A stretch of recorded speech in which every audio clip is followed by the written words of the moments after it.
मग धर्मराजाच्या दरबारात गेले, जो इथल्या ब्रह्मांडाचा न्यायाधीश, आपल्या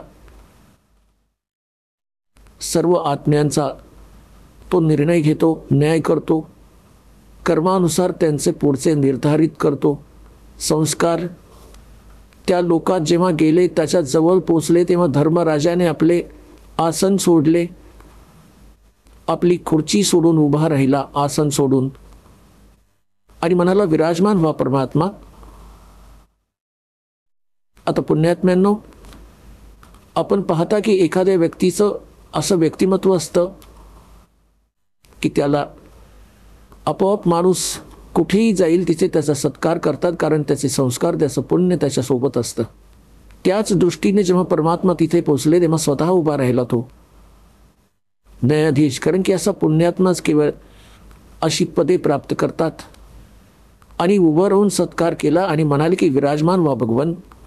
तर तिथे बरीच बोलणी झाली परमात्म्याची, आणि तो प्रिय आत्मा त्या धर्मराजाशी.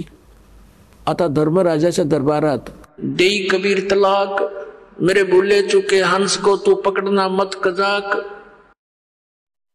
आता तो परमक्षर ब्रह्म इथल्या न्यायाधीशावर असा रागावला जसा एखादा उच्च अधिकारी एका छोट्या अधिकाऱ्यावर त्याला उपदेश देते वेळी सक्तीने बोलतो तसा.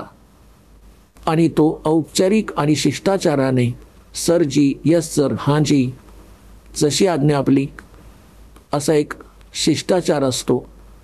याच प्रकारे परमात्मा पूर्ण ब्रह्म कबीर देवजी, कबीर साहेब, काशीवाले धानक, ज्यांना वेणकर म्हणतो आपण, कवी संबोधून त्यांची फाईल बंद करून ठेवली होती आपण, इतिहास बंद करून ठेवला होता. तो परमक्षर ब्रह्म आहे, तो सर्व सृष्टी रचनहार आहे, तो सर्वांचा सृजनहार आहे. तर तिथे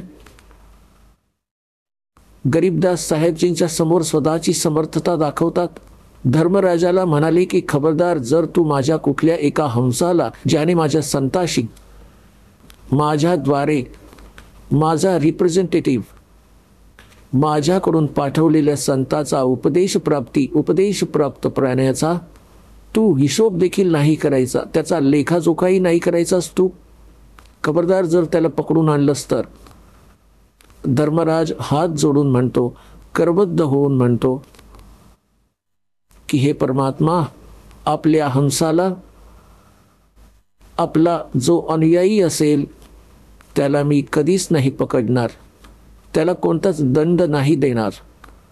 धर्मराय दरबार में देई कबीर तलाक, मेरे भूले चुके हंस को तू पकड़िए मत कजाक.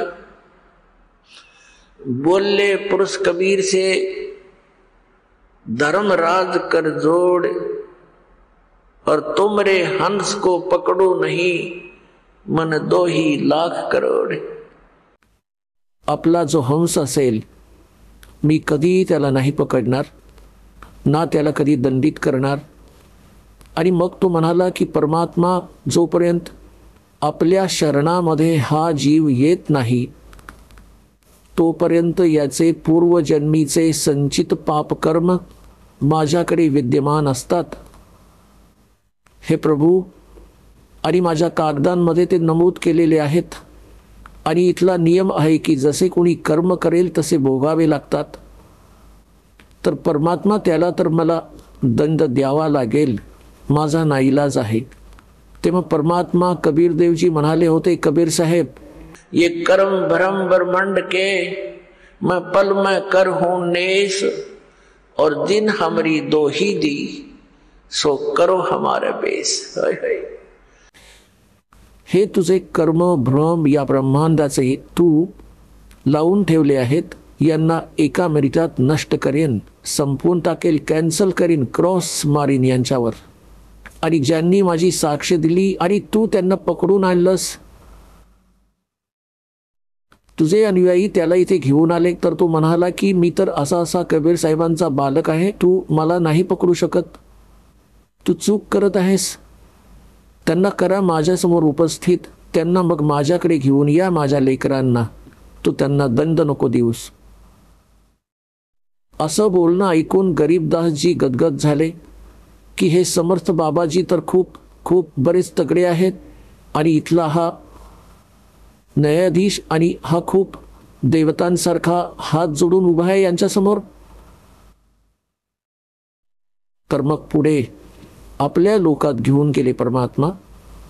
आपण ऐकत होता जगद्गुरु तत्वदर्शी संत रामपालजी महाराज यांचे मंगल प्रवचन, ज्यांच्या शुभ आशीर्वादाने संपूर्ण विश्वामध्ये 500 पेक्षा जास्त नामदीक्षा केंद्र आहेत, जिथे निशुल्क नामदीक्षा दिली जाते. निशुल्क नामदीक्षा प्राप्त करण्यासाठी आणि अधिक माहितीसाठी संपर्क करा 7030303951 7030303952.